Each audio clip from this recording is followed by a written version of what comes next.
Le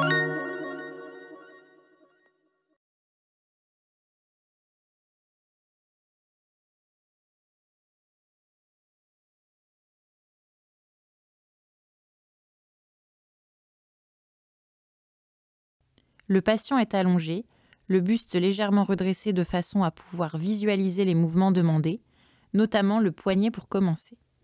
On explique et on montre les gestes à réaliser. On commence par l'extension de poignet, puis la flexion de coude.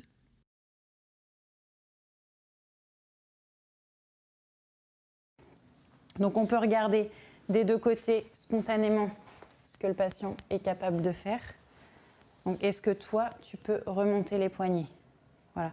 Donc là, on voit que c'est aisé, mais c'est loin d'être toujours le cas. Si le patient réalise aisément ça, on peut d'emblée mettre des grosses résistances. Vas-y.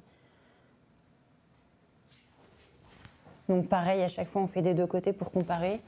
Et puis après, si le patient à l'inverse n'y arrive pas dans ce mouvement-là, je viens m'affranchir de la pesanteur et je lui demande à nouveau de réaliser ce mouvement-là. Et donc là, s'il y a l'ombre d'un mouvement, c'est côté 2.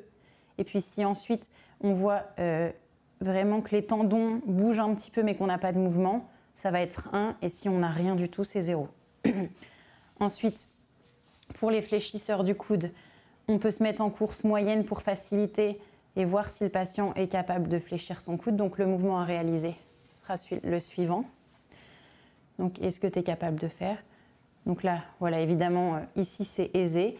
Mais même principe, si on peut venir toucher les muscles fléchisseurs, si on sent une petite contraction mais qu'on n'a pas de mouvement, on sera cotation 1, une légère mouvement parce que là en fait on s'affranchit de la pesanteur, hein, c'est moi qui porte, bah, ce sera 2. Et ensuite s'il est capable de soulever son avant-bras, c'est 3. Et ensuite on vient rajouter plus ou moins de résistance, vas-y réalise le mouvement pour les cotations 4 ou 5.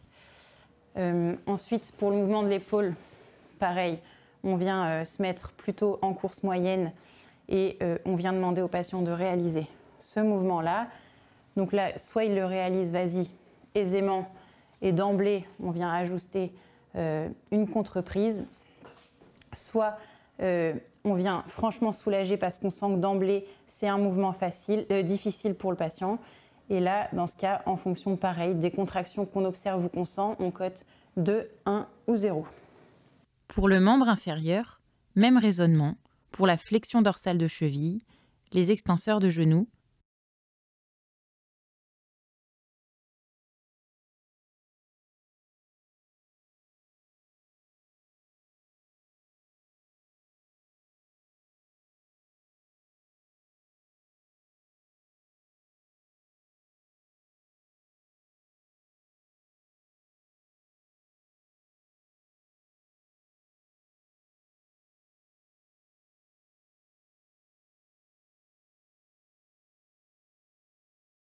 et les fléchisseurs de hanches.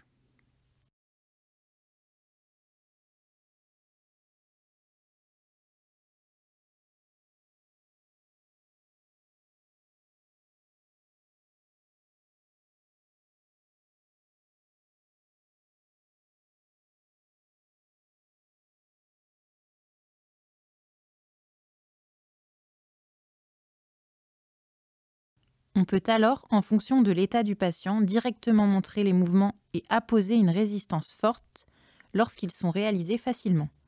Il est possible d'apposer des résistances sur les deux membres supérieurs ou inférieurs en même temps pour comparer plus aisément les forces produites.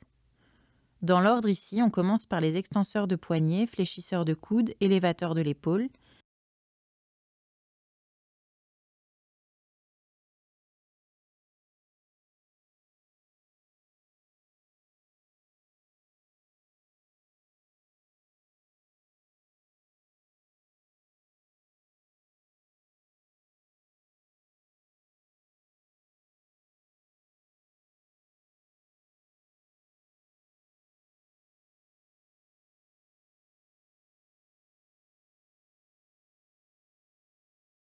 Fléchisseurs de cheville, extenseurs de genoux et fléchisseurs de hanche. La cotation 5 peut être définie comme égale au côté opposé ou à la force antérieure. Elle est délicate à préciser.